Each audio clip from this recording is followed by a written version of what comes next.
অনেক রাত হয়েছে, অনেক, প্রায় 1:30 বাজে এখন।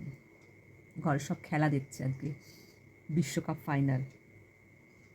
আমারও ঘুম আসছে না, আওয়াজ হচ্ছে ভীষণ। শুয়ে শুয়ে কিছু কথা চিন্তা করছিলাম যে হঠাৎ করে কিছু মানুষ দেখবেন আপনার শত্রু হয়ে যায়। আমার মনে হয় এগুলো হুট করে হয় না। হুট করে কথা বন্ধ করে দিচ্ছে বা হুট করে তারা শত্রু হচ্ছে, হুট করে কিছু হয় না। তারা অনেক আগে থেকেই আপনার শত্রু ছিল, আপনাকে মনে মনে ঘৃণা করত। হ্যাঁ, আপনি অনেক দেরিতে বুঝতে পেরেছেন, কারণ হচ্ছে এরা অভিনয়টা খুব সুন্দর করত, খুব সুন্দর অভিনয় করত, তার জন্য আপনার বুঝতে দেরি হয়েছে। তাই যদি মনে হয় যে কেউ কখনো আপনার সঙ্গে কথা বলা বন্ধ করেছে বা কেউ আপনার হুট করে কোনো কাছের মানুষ শত্রু হয়ে গেছে, তারা হুট করে হয়নি, অনেক আগে থেকেই তারা আপনার শত্রু ছিল, বুঝতে দেরি হয়ে গেছে।